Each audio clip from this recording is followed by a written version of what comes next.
The Congress is distancing itself, but will it have any effect on the fortunes of the party and on the elections itself? Joining us now is political and economic commentator and editor of Tughlaq, Mr. S. Gurumurthy. Mr. Gurumurthy, first up, the Congress is saying, why is this an election issue? It is Mr. Pitroda's thoughts. We haven't implemented. It's not in our manifesto. It's not easy for the Congress to escape, because they talked about wealth survey and redistribution of wealth. And Rahul Gandhi said that, we have only said we will do the survey. And we never thought of an actionable proposition, which is not correct, because I read the manifesto, that it is an actionable and policy-oriented proposal. So Congress is not a research organization to do a survey and publish it for public opinion. And even if it does, it will not be proposing it in the election manifesto. So what Sam Pitroda said has to be viewed in the background of the survey and wealth redistribution, which the manifesto talks about. So it is not that the Prime Minister or the BJP has torn what Sam Pitroda said out of context. Sam Pitroda himself spoke in the context of redistribution of wealth, which is part of the Congress manifesto. And it was announced with a lot of fanfare. So this is bound to have impact on the people's mind, particularly because this idea was an idea of 1950s. Most of these people do not relate back in history. Economics is not a mere theory. It has a relation back to the history. What was appropriate in 1950 will not be appropriate in 2024. The Congress itself has realized it. It's not that this is a new idea or discovery of Modi. I don't know how many are aware. There was one Nicholas Kaldar who was invited by Pandit Nehru to propose a model of redistribution of income, wealth and resources. And he proposed, apart from income tax, 3 other taxes: wealth tax, gift tax and estate duty. That if you keep the money, you will be taxed. If you gift the money, you will be taxed. If you die with the money, you will be taxed. This kind of choking of the economy resulted in the weakening of the Indian economy, the families.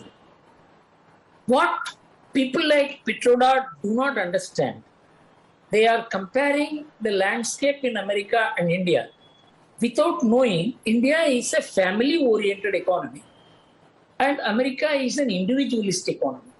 For example, social security scheme, it is universal there. And so family need not have to provide for its own social security.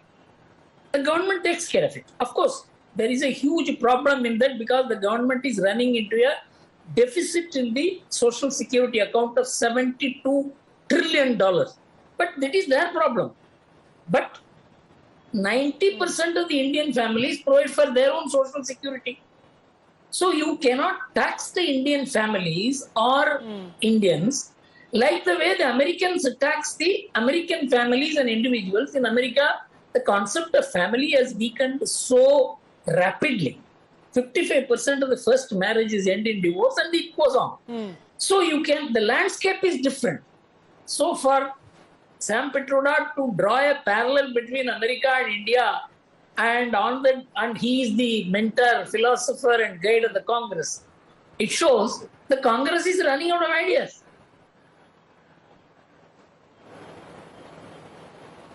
Interesting.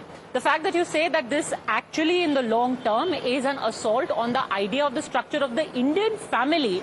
But playing the devil's advocate, 1985, it was the Rajiv Gandhi government, it was the Congress government that did away with the inheritance tax. why would they bring back an idea which they themselves debunked at one time? See, it is not that somebody said that the Congress will bring back. It is the Congress's mentor, the philosopher, the guide, who says that. Do you mean to say in an election season, when he says that, that will be dismissed? It cannot be dismissed.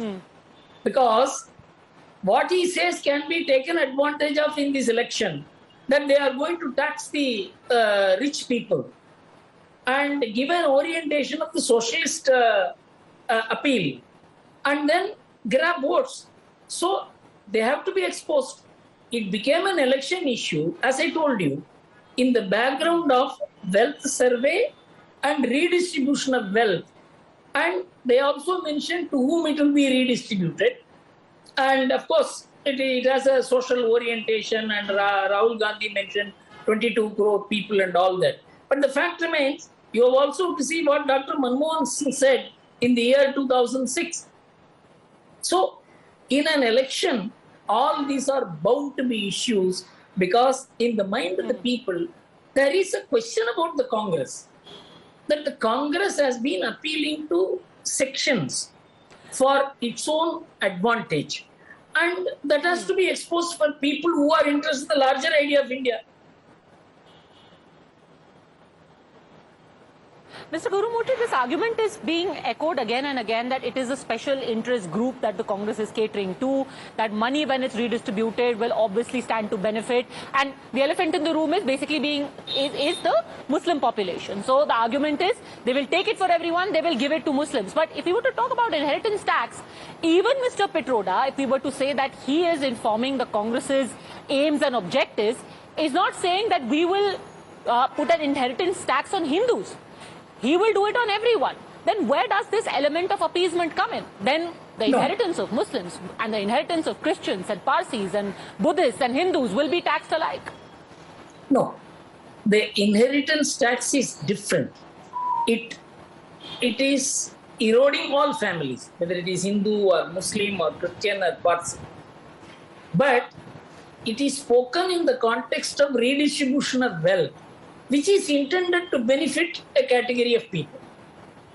So this, you are going back to the days of 1950s and 60s, and you have yourself given it up as something impractical. It will not work. It will not lead to formation of capital. It will not lead to productive strength. And so you gave it up completely in 1990s and joined the globalization vehicle, which has nothing to do with this kind of approach of redistribution of wealth and survey and, of course, an inheritance tax of the kind. But I am on a different agenda. That is, the Congress is on a different agenda. Even for them to say something like this, they must have a debate within the party. They must put it into their cadre. They must prepare the public mind for at least 6 months in advance. You cannot give an emergency notice of such a large issue of U-turning the country after 30, 40 years and say that this is something which should not be commented. In the background of what you have been saying, you are already a suspect in the mind of the people, you must understand. Congress is a suspect in the mind of the people. Okay. Because it has been overemphasizing, whether it has done or not. Orally, it has been promoting certain sectional interests without applying rational thinking or logic. So you are a suspect. And when you say this in the background of all this, naturally it will become an election issue, not in the sense in which you want it, in the sense in which you won't want it.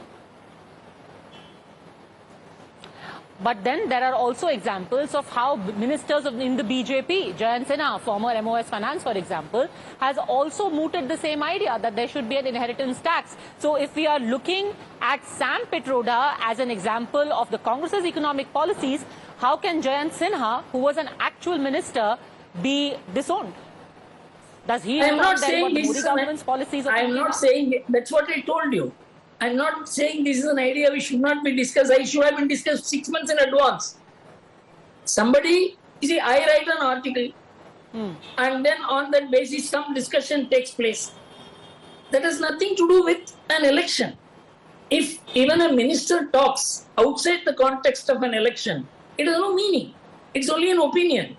But when the election is on, and especially in the background of a U-turn which the Congress is doing in terms of the economic principles which it had adopted in 1990s, and it is not very much divorced from the redistribution and acquiring people's wealth on death.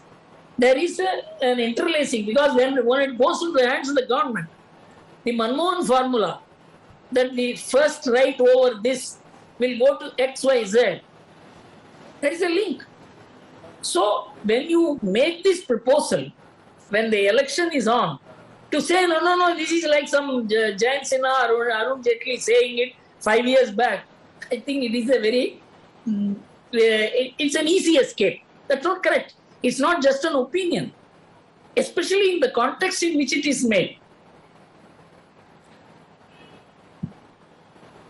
Okay. Let me finally ask you this. At a time when most people agree this election is more of a presidential contest, where people are either looking to vote for Mr. Modi or vote against him, keep him in Delhi or vote him out and vote in maybe somebody else, a challenger, do issues like this really have resonance? What do you think eventually the electoral importance and impact of something like this is going to be? See, actually, whether the country will elect A or B will depend upon what the people want the governance of the country to be. If they want a government of the kind which they elected between 1989 and 1998, when we had 7 prime ministers and some ruled for days and months, that they have to keep in mind when they vote in this election. Because in the last 10 years, whatever India has achieved is because of a stable government. So that is what will weigh heavily in favor of Narendra Modi and the continuation of a stable government against which there is a rickety coalition. They could not even bring out a common minimum program. So that larger issue stands on its own. But in between, if the Congress bowls a googly that Modi should not hit it for a 6, he is to ask for a favor from Modi, not from the BJP. My view is you must not be foolish in bowling in the middle or in the later overs, full tosses and half volleys. That's what the Congress is doing. This is not the main issue, but this puts the Congress on the defensive. They're now running away. It's now begging. No, don't. This is not what we meant. Is this the position in which the contending party should keep itself in the middle of the war? Okay. Well, we will leave it to the wisdom of the people and, of course, the wisdom of the very, very wise people within the party who is mounting a challenge to Narendra Modi and the BJP. But like I said, just hours to go now for the second phase of polling. Will this have a resonance? We won't have to wait too long to find out. Less than a month. Thanks very much, Mr. Guru. Kane, sir, your dinner. On a tile? It's antibacterial. Easy to clean. But plates? Kane bhai, it's a tile ad. IM Plus technology से बने world class tiles. Tile हो तो simple हो।